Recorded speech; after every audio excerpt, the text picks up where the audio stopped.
Меня зовут Таня, мне 25 лет. Я болею диабетом с самого детства. С недавних пор я начала активно путешествовать, и меня заинтересовал вопрос: а как живут с диабетом в других странах? Я провела опрос среди диабетиков-иностранцев, и все ответы собрала в этом ролике. Если вам интересно узнать о жизни с диабетом за границей, то продолжайте просмотр этого видео. Давайте начнем. Меня зовут Таня, мне 25 лет, я живу в России, в Москве, и уже 17 лет болею диабетом. Hi, I'm Sena. I'm 21 years old. I'm living in Istanbul, in Turkey. I have been living with diabetes since I was 10 years old. Hi, my name is Kim. I live in Indiana in the United States. I have been living with type 1 diabetes for 19 years. I'm Yulia, and I am from Romania originally, but I actually live in the UK, in London. I am 28 and I've been diagnosed in my mid-20s, so I've been living for a little over 7 years with type 1 diabetes. So, I am Alessio Capobianco and I live in Italy, near Milan. I am diabetic since 2011, so 8 years.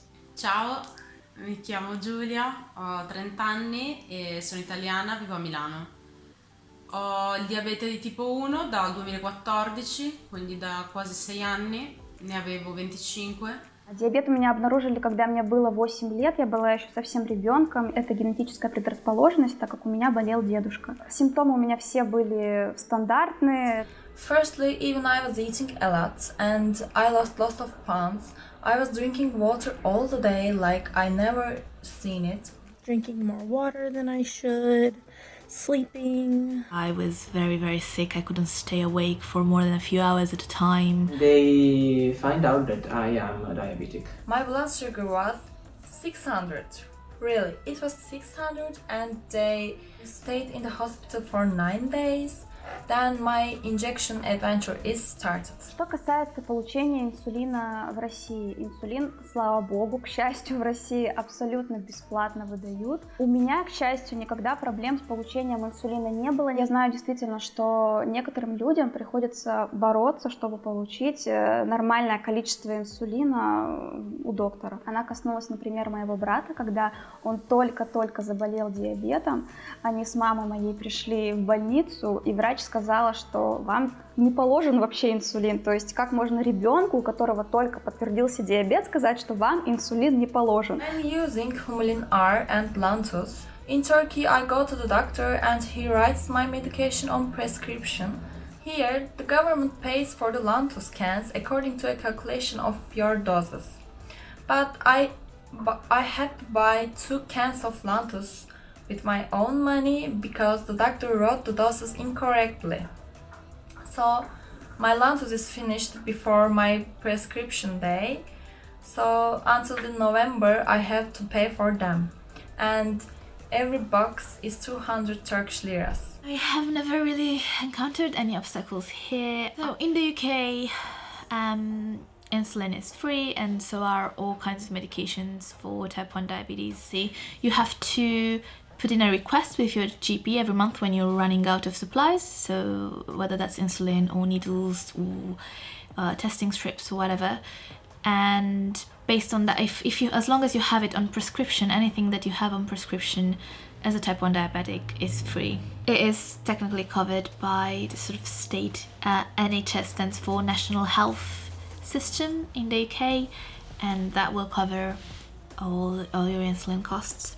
So I had issues at times with that not getting through, or having to actually go physically to the local medical practice and ask them to give me a new prescription, because sort of them not going through to the pharmacy or some stuff like that. But it was never on purpose. It was not a big issue. It's pretty simple having access to it. I don't have too much trouble getting insulin. I am currently using Fiasp insulin. It's kind of a new revised version of Novolog. I receive my insulin and all of my medical supplies through either the pharmacy or different distributors. So typically that goes through my insurance company. I know a lot of people with diabetes in the United States, insurance is definitely a struggle, and getting insulin covered is also a struggle here in the US occasionally. But I have great insurance, thankfully. So right now, once everything goes through my insurance company, I just pay the difference at the pharmacy of what they won't cover. Occasionally, the insurance company will switch brands of what type of insulin they want to cover. So sometimes I have to switch types of insulin. So the insulin and all the material that I need to cure my diabetic are free, because all the Italian pay some tax, and with this tax the state offer all the service for the Italy. So we don't pay direct all the things, but with the tax. So the state medical insurance covered all the materials and price.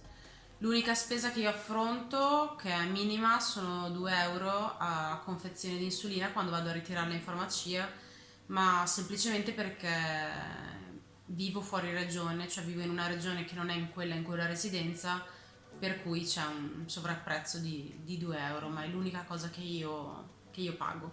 Что касается льгот, до 18 лет у людей с сахарным диабетом есть статус инвалидности. Благодаря ему они могут получать финансовую поддержку от государства, получают возможность поступить в вуз и бесплатно обучаться в высшем учебном заведении. После 18 лет статус инвалидности сразу, во многих случаях он пропадает, например, у меня его нету. Единственное, что я получаю от государства бесплатно, это инсулин и очень-очень-очень редко тест полоски. Единственная радость, которая у меня была, это год назад я получила бесплатно инсулиновую помпу, и с недавних времен вообще проблема с получением инсулиновых помп в России практически нет. Очень рада, что наше государство профинансировало установку инсулиновых помп для диабетиков. You are covered under the Disability Act, so you have all the benefits that someone with disability would have in terms of protection from discrimination at work or public spaces. I know in other countries, or for different varieties of disability, you would get some sort of financial help. There isn't any financial help for just having type 1 diabetes. So if your doctor will give you paracetamol on your prescription, or antibiotics, or literally anything else, as long as it's on your prescription, you would be getting that for free as well. I have a free travel card which you can use for city bus and railway, and there are air ticket discounts. Yeah, there are some benefits. For example, the bus free is the ticket for the bus is free, so is this. You have a discount for the taxi. For example, you have to buy a new mobile phone to use the Dexcom app. You can go to your doctor and say, I need another smartphone because I have to use this app, and you say, okay, I'll give you this paper where it's right that you need it. You take this and you have to the market, and he leave the tax from the iPhone, for example. So you don't pay the 22% of the tax, but only the 4% of the tax. Болеть диабетом в России на самом деле очень дорого. В месяц у меня уходит примерно 10 тысяч рублей на все это. Это примерно где-то $150. Я представляю, что люди, которые живут в регионах, в котором полностью необходимо обеспечивать себя инфузионными наборами, картриджами, тест-полосками, конечно, им это все может ударить по кошельку. Я покупаю самостоятельно тест-полоски, потому что их выдают в больнице очень редко, я на них просто не рассчитываю. Я покупаю самостоятельно инфузионные наборы для инсулиновой помпы, я покупаю самостоятельно картриджи. Так, вроде все то, что я вспомнила. I buy my strips for 3 months. Here, one strip box is 60 Turkish liras. So I used to spend a lot of money. I have recently been very lucky and been approved for funding through this NHS system, so I now receive freestyle Libre sensors on prescription. I used to self-fund those, and those were my biggest cost for about 3 years now. I also recently moved onto an insulin pump, and that's also being covered by my doctor. It's actually only about 10% of the people in the UK that get funding for an insulin pump. Right now, I only really pay for, let's say, so I paid for my Meow, which I use on top of my Libre sensors. Let's say that for a year, that would be about £10 if you split the cost per month, I suppose. And then I also pay for things to cover my sensors and hyper treatments, so jelly babies and glucojuice, Unisolve wipes to remove excess glue, things like that.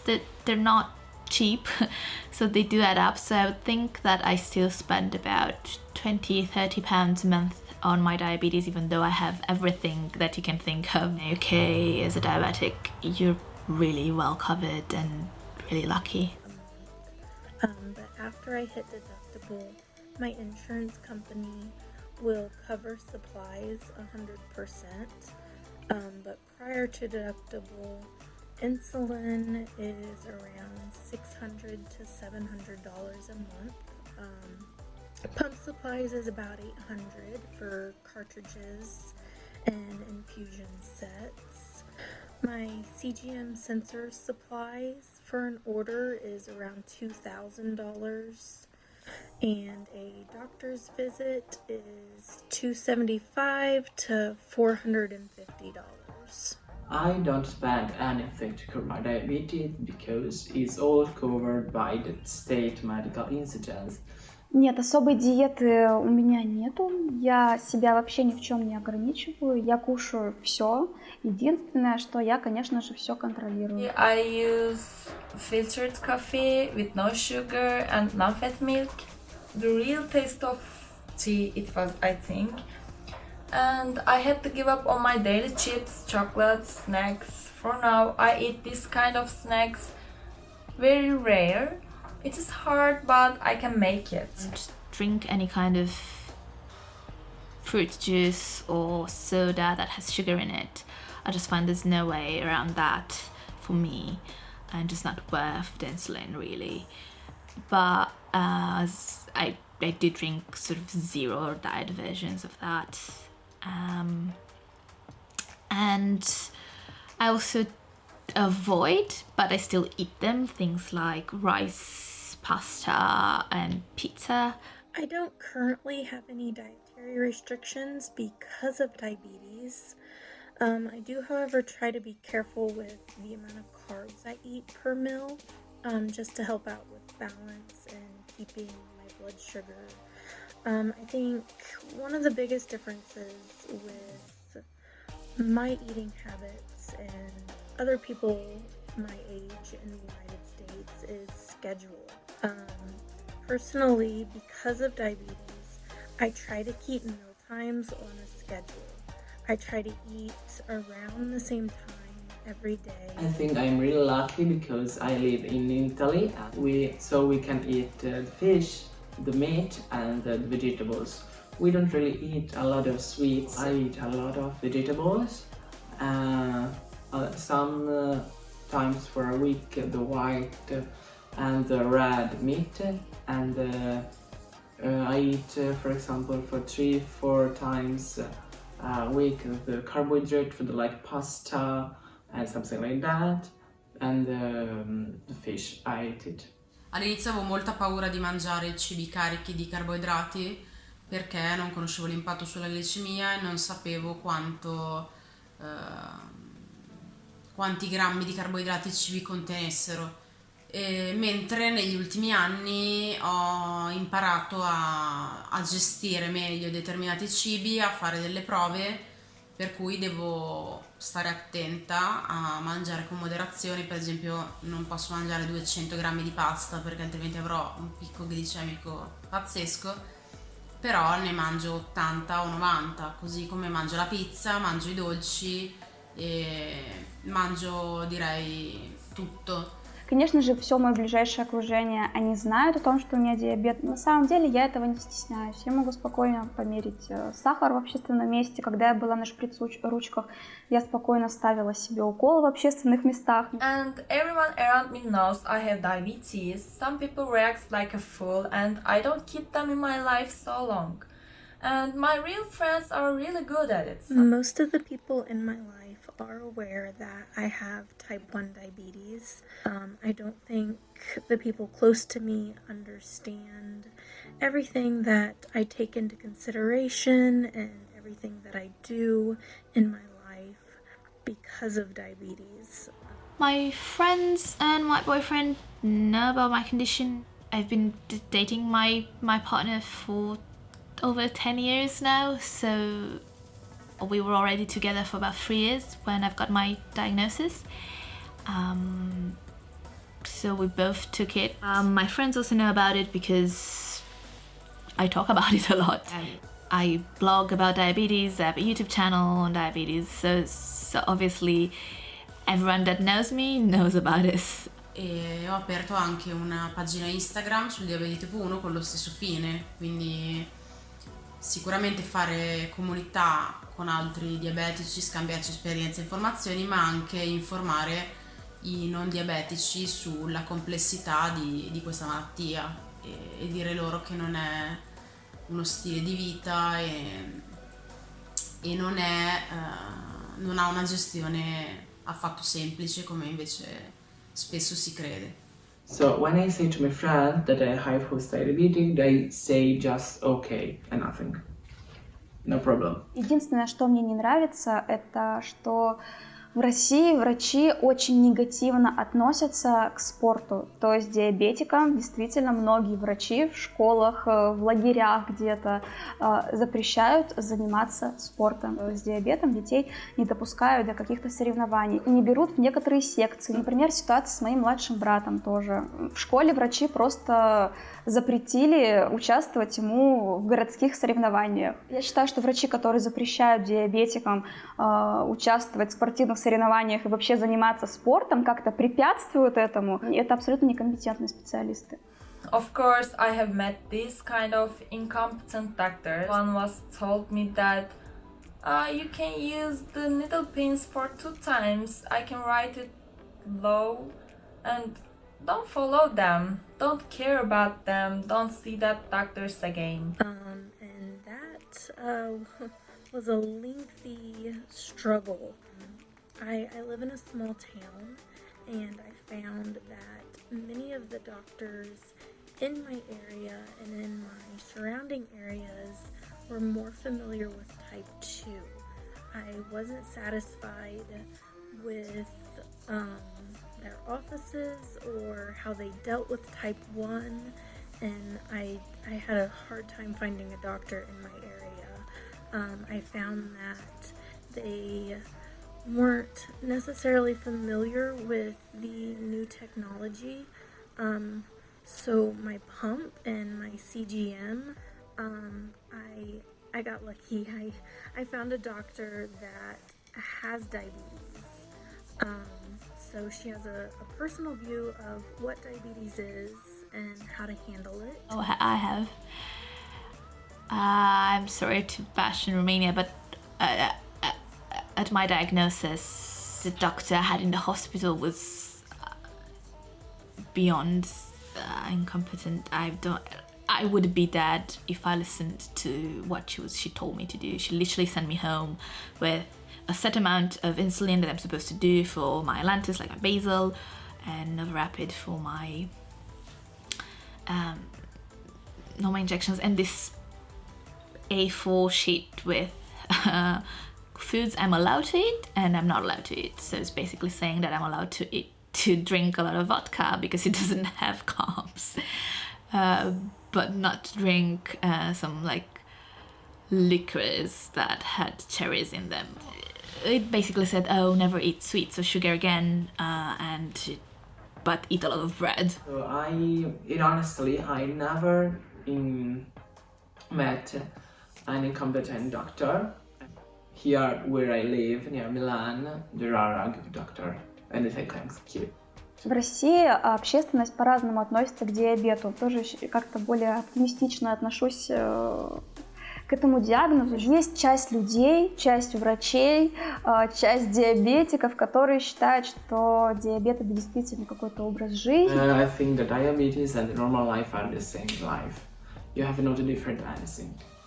You have just to be more attention about what you eat, but nothing in particular.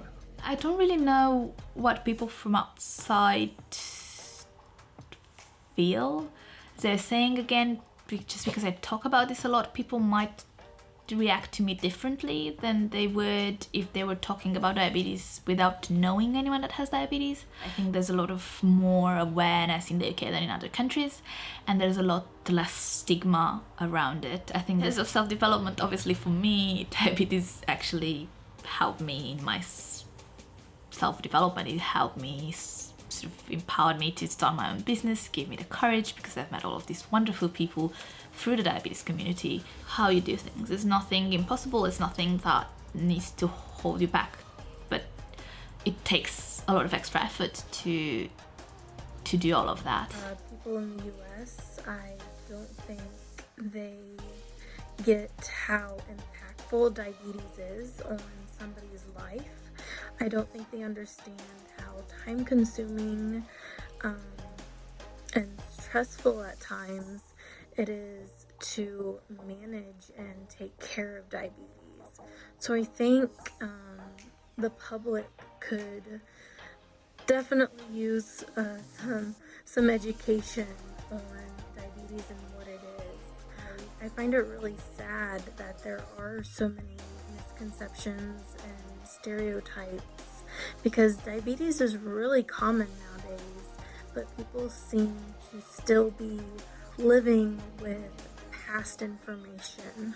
Quasi nessuno sa che i diabetici stanno le nottate sveglie a controllare e a cercare di far scendere o salire la glicemia, che il diabete è una malattia degenerativa, grave e soprattutto autoimmune, quindi non c'è una causa e non viene perché abbiamo mangiato troppi dolci,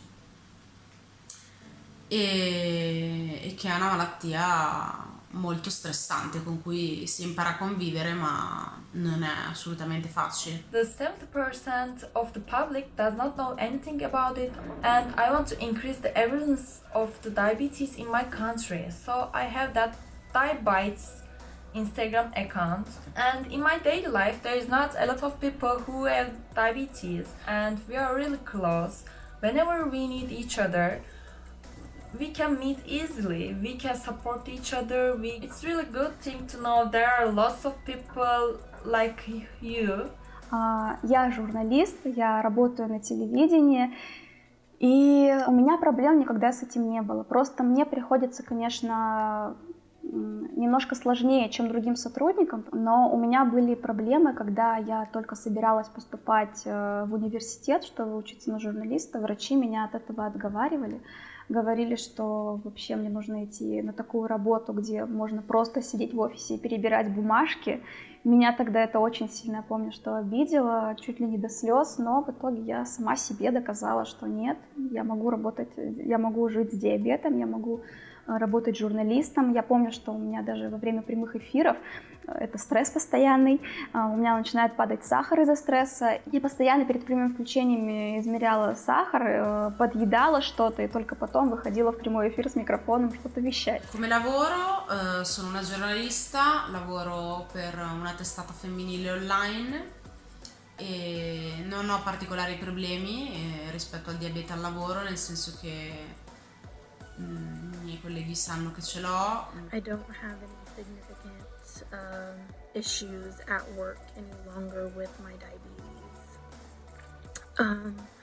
I try really hard to not let diabetes limit me from doing what I want to do with my life.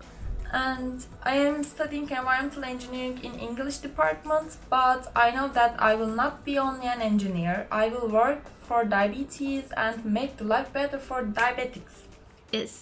Whether it's possible to live a long and happy life with diabetes, or despite the fact that you have diabetes. you might learn. For me personally, I am living a good life.